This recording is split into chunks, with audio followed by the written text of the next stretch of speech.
You should see how desperate these motherfuckers are with their trolling. Just today, and I'll take a picture of it right now, I had a Zionist Jew named Sophie Ben Susan, or Sophia Ben Susan, one of the two.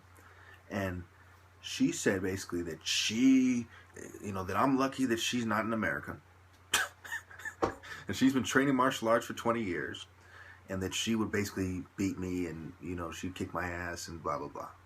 Now, this is the kind of ninny shit I get all the time, And you see, for any other martial artist, it would be just a joke or, some weirdo trying to pretend that they're tough. For me, it is the desperation of the American government and all of the institutions and entities that are collaborating with them that I go over time and time again. They're desperate. They know that one of these days I'll start being old and history will reflect that they hid from me for years and years. Since May 2012, I've been directly challenging all martial artists, and I started calling out, them by groups, at one point, So they know that it's over for them. Nobody will ever respect them again. They've been completely exposed as cowards. To be a member of controlled opposition means you are a part of one of the groups that had to resort to little bitch shit, lies and trolling and other hideous gremlin type bitch shit. And so, I'm very proud of myself again. Pat myself on the back. Get real comfy in my Don chair. Because I'm the top martial artist and they're just a bunch of bitches that are covertly drugging me. And that is how it went, people. And you all know how I've been actively getting my videos out. All the channels I have and all the websites I've been active on, Facebook, and way back in the day when I first started MySpace. Yes, I was even getting my videos out and linking them on MySpace and emails and so on. And there's several other sites as well. So when you look at this, even Date Hookup at one point I was putting my links on, even Plenty of Fish and Tinder. It was just putting it out there like this is what it is,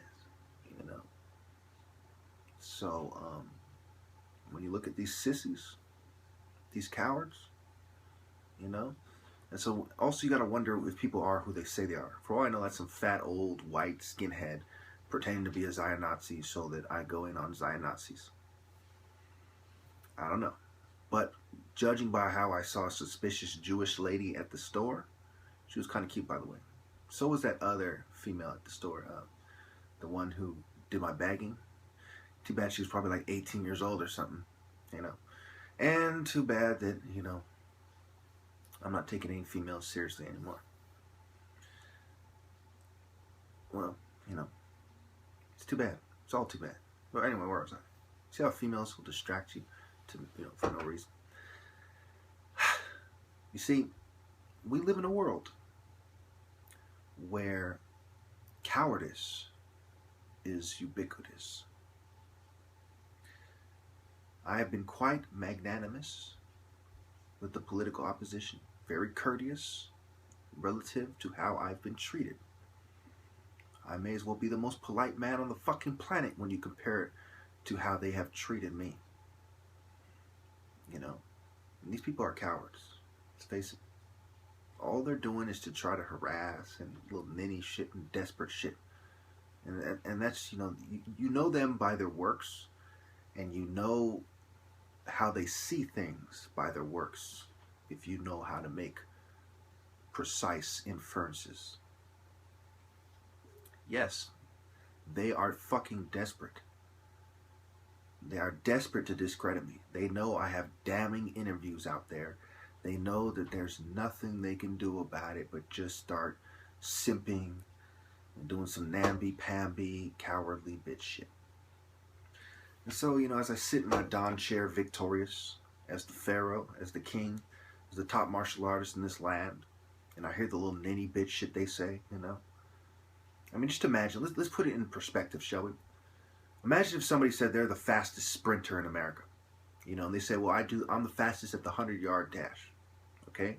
And I'll give $3,000 to whoever can beat me. How many of you honestly think that if someone could beat them, that they wouldn't do it? It's a no fucking brainer. You know, someone said I'm the best at pool. Not that pool. Billiards or whatever the fuck. How many of you think that if somebody could beat them, that they wouldn't beat them? It's very obvious what's going on here. And your Zionist propaganda and all your money and all your resources, all your manipulation, and look at you. You're a bunch of sissies. You're a bunch of fucking cheaters, liars, conniving, sinister, diabolical, underhanded, unscrupulous knaves. You know it. We all know it. So whether or not that person was actually a Zionist, it doesn't change the fact that that's what Zionists are, and the reason why someone would pretend to be that in the first place, if that was the case, is because we all know that they are very, very bad people, and we all know. In a moment here, that I have things. I have a Palestinian flag hanging from my wall over there. I have an Anna Falastini placard on my license plate. I have this Palestinian flag. And I have those Palestinian mini boxing gloves hanging from my rear view. So you ninnies can cry about this, that, and the other thing. And these people are sickos. I mean, when you look at Zionists, they are, the essence. They are the perfect example of gang stalkers. In fact, they're some of the main people who push gang stalking. Just like psychiatry, is disproportionately Jewish. They're very petty. They're very indifferent to suffering. Look at Palestine. Take the time to look up Palestine, all the suffering there, and ask yourself what kind of complete sickos would lie about what's going on and steal poor people's land and bomb homeless and rape little kids and stick guns at pregnant women and beat up little kids and put guns in their face and take them at 4 o'clock in the morning from their homes and so on and so forth. What kind of complete cowards would shoot people who are throwing little pebbles at tanks? I mean, when you truly look at the situation, these people are fucking sickos. And every once in a while, a Palestinian gets way fed up, just like you or I would get, if somebody killed our family and abused our wife and children and so on, and they go and they start stabbing some of these motherfuckers, and everyone's like, oh my goodness, there's a terrorist attack, and they're bombing them and they're gassing them. They're not just gassing them at protests, they're dropping gas on these motherfuckers, on these people, okay? And they're just so indifferent. They're so sick, and it's just tons of them. They're just everywhere. They're settlers, throwing rocks at little kids and, gang stalking people. They get together. They plot on people. They harass. They bully. They manipulate. They control the media. They got cowards such as Zuckerberg and stuff sticking up for them. Oh, Mark Zuckerberg, and I have a nice house in Palo Alto, and oh, my Asian wife, I'm such a cool liberal, and, he stands with Israel. He stands with Israel on top of little dead Palestinian children. That's what it means to stand with Israel.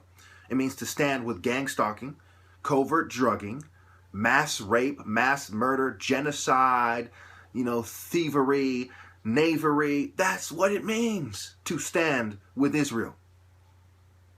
But here you are in the comments saying, oh, by the way, I'm a Zionist and I'm proud. It's like saying you're a pedophile and you're proud. It's like saying you're a rapist and you're proud. Let's not go into detail about what the Talmud says about rape. Some of you should look that up on your own. So, what it says about pedophilia. Yeah. You see, I'm not anti-Jew. My cousin's a Jew. My uncle is a Jew. I'm part Jewish if you go by the history of the Igbo tribe. It's a very rather long and controversial history. Goes back to the Igbo Uku, goes back to the first Igbo man. It goes back to being an Igwe. A lot of you don't understand these things. I don't blame you. There's a lot of tribes in the world. Okay. But, the point is, I have nothing against the Jewish people. And I've gone over this a million times. Because I know there's a bunch of sissies who are going to pretend like, that's, he's a big beard, he's a Palestinian flag, and he talks about a Jewish conspiracy, and, some of the white nationalists agree with him, and, a bunch of sissies, a bunch of knaves, Let's face it, yes, there are some white nationalists who agree with me. Some of them are my friends on Facebook. You know, so some white nationalists in the world don't like black people. Some of them are my friends on Facebook. You know, you can cry me a fucking river, okay? It's not going to change the fact. You know, some Jews have left comments on my page saying they agree with me when I start talking about, you know, how I don't like Nazi eugenics and things of this nature, okay? These things are neither here nor there. And you can say, well, I'm a Zionist, and, you know, I think she understands that this isn't about race or even religion per se. This is about philosophy, and Zionism is a philosophy that is at odds with my philosophy. That's why I have this flag right here. Take a good look, Sophia. Take a good fucking look, Sophia Ben Susan. You are a, whatever this flag says. Now, I say that with all due respect, because I know Jews like money, you know, and but anyway, you know, and again, you know, I say that with all due respect. I mean, we all like money, right? But the point is, I stand with Palestine. I'm against Zionism. I think that gang stalking is a result of the collaboration between the occult, the pagan European occults, and all their pagan Gentile allies, you know, who are pretending to organize religion is, you know, is responsible for all the problems in the world, and a bunch of Zionist, Talmudic, manipulative, conniving fucking vipers, a brood of vipers, the children of Satan, whoever they may be, whatever they may be doing. And some of them may be watching this video at some point in time. And look, you know, there's a few cute Jewish women I've seen in my time. That one female at that one store, you know, with the little badge on her hip when I got GTA 5. She's a hottie. Shout out to that girl. Yeah. You know, you can call me anytime. I'm getting some cards in the mail soon, and I'm going to go to your store. I'm going to drop you off a card. And I'm just being a fucking facetious asshole right now. Okay. But the point is, you know, because I'm not taking women seriously. But I will say this. You know, Viva Palestine. Long live Palestine. The other day, oh, I didn't even tell you, the other day I'm driving on the road, right? I see this female. She's looking scared, right? She's a Palestinian with the same Palestinian placard. Well, a different color, but it says Anna Falastini, Palestine, right? And I'm like, okay. And so I drive by and I kind of look at her and she looks scared. She's like looking at me from the side of her eyes. You know, that's what it means to be a Muslim in America. That's what it means to be a Muslim that supports Palestine in America, is that you never know when somebody's going to do something to you, because there's a whole lot of Jews in America and there's a whole lot of fucking ignorant motherfuckers in America. And they think that having a flag like this means you're a fucking terrorist. You know, I mean, there's a lot of ignorance out there. You know, as soon as you have anything that, you know, reminds somebody of Islam, and you're proudly, you know, representing in America, there's people who think that, you know, it means you're going to blow something up or something, or that you're sympathize with ISIS or something. They just really don't get it, you know. And there's a lot of complexities to Islamic politics and the Islamic world, you know. But, you know, yeah, it is sad. I think it's rather deplorable how these people are treated here. And first they get gang stalked and harassed by Jews abroad, right? And then they come here looking like a rabbit that's been cornered by a fucking giant wolf, you know? And it's sad. If you would have been there, you would have seen what I'm saying. It's like, wow, after all this person has been through. You know, I don't think they ever saw that I had the same placard. I don't think she ever saw the gloves. She probably assumed I'm some fucking ignorant American who was trying to go out of his way to stare at her. When I was really trying to go out, I was trying to see if she was a gang stalker, trying to mimic me. I was trying to see, you know, I was trying to, you know, show some kind of solidarity, you know, maybe wave at her or something. I really didn't know how to, so I just kept on driving. You know, things like this happen, misunderstandings, coincidences. And, you know, and you must ask yourself, in the last 15 seconds I have left, you really need to ask yourselves, what kind of people would just mistreat these people for decades and be proud and man? What kind of people?